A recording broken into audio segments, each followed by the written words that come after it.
Russia and Ukraine have been at war for over a year now, and just recently, the whole world witnesses an incredible moment. Russian troops were seen surrendering to Ukrainians in Kherson, Ukraine's southernmost city. In the footage, a BMP-2 vehicle is seen driving away with a white flag attached to the turret. So, what is going on in the Russian army, and what is the truth behind Russian soldiers' surrender? Last October, in Kherson in the south of Ukraine, a video shows soldiers on a BMP-2 coming out from behind a group of trees on a hill.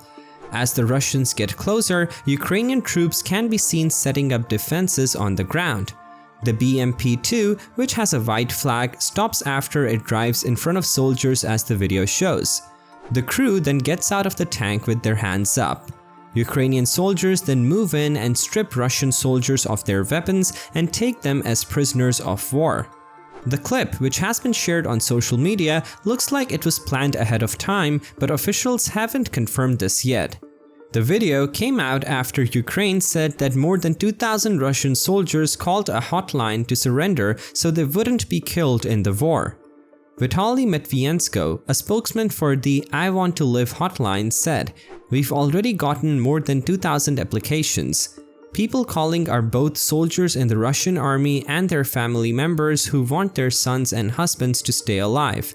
We're talking about things like 3 meals a day, medical care, and the chance to talk to family. In Ukraine, the only way to avoid dying is to give up." Andriy Yusov, a spokesman for Ukraine's Ministry of Defense, said that Russian citizens who haven't been called up yet had also called the hotline.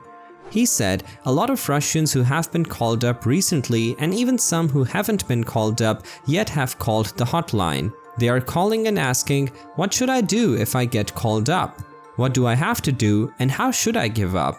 President Volodymyr Zelensky of Ukraine said that his country's forces have taken back more villages in Kherson. The area is in the southern part of the country that is partly controlled by Russia and that Moscow says it has taken over.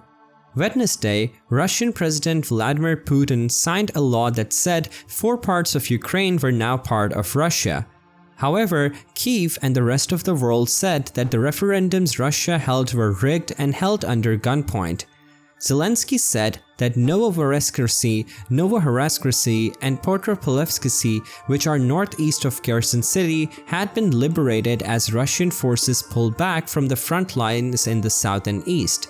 It comes after a Russian rocket strike destroyed a 5-story apartment building in Zaporizhzhia, Ukraine, killing at least 1 woman and trapping other people under the rubble.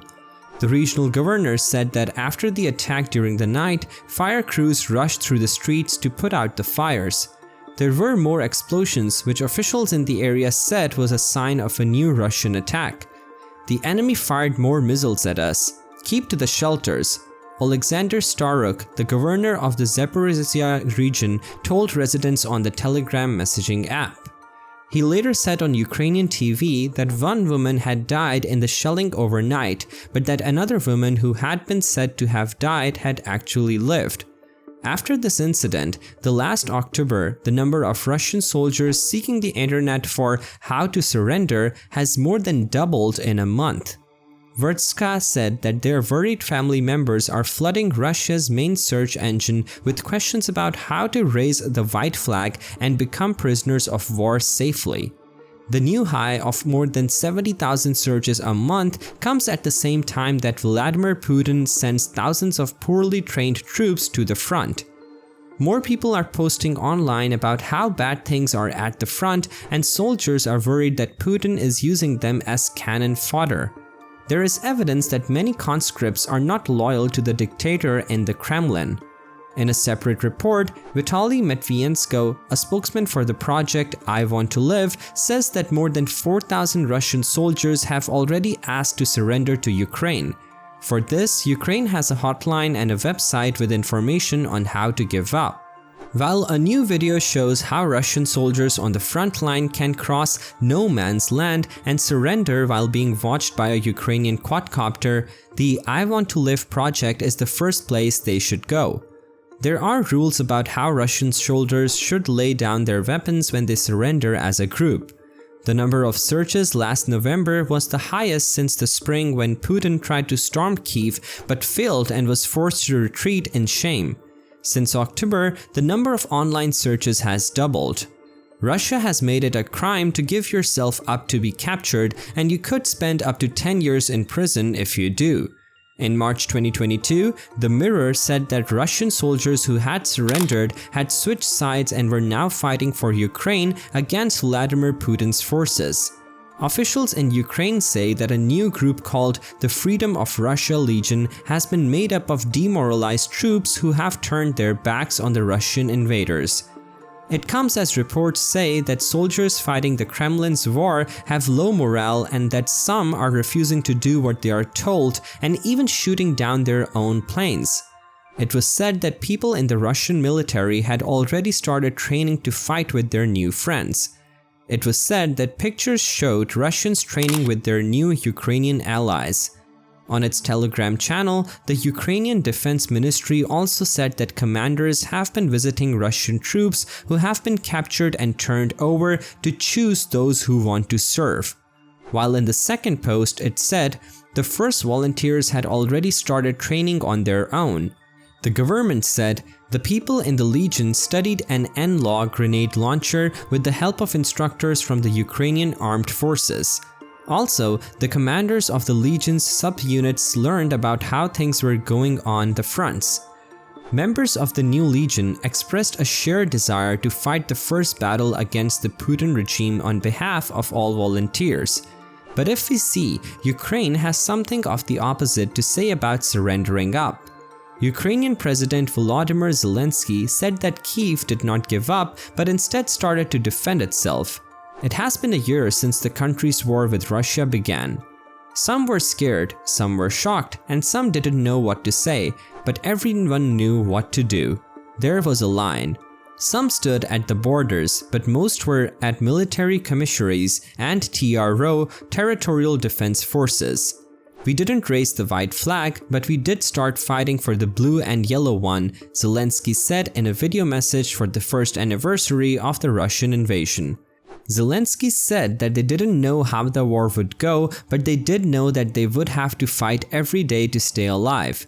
He said that's what they did, while Russia gnawed every day.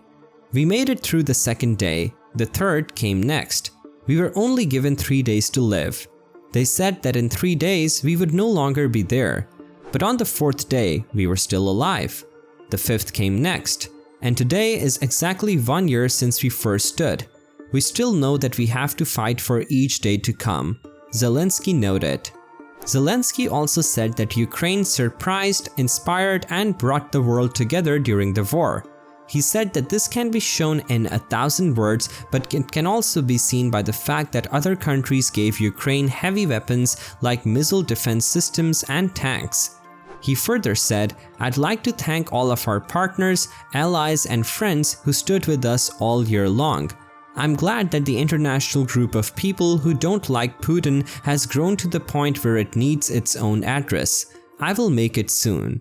He also said that every Ukrainian had lost someone in the past year, whether it was a family member, a friend, a co-worker, or a neighbor, and that his country had come together during this time.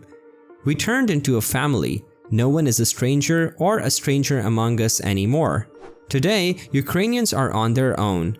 People who were forced to leave their homes because of the war were taken in by Ukrainians."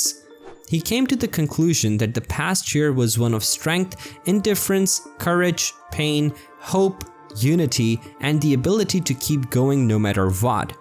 February is the month of strength. Its main point is that we made it. We didn't lose though, and this year we will do everything we can to win. Russia started its special military operation in Ukraine on February 24th of last year, and now it's been more than a year. The latest UN numbers show at least 8,006 civilians have died and 13,287 have been hurt. We've come to the end of today's video, but don't worry. If you want to keep up with the latest war news, just hit the subscribe button.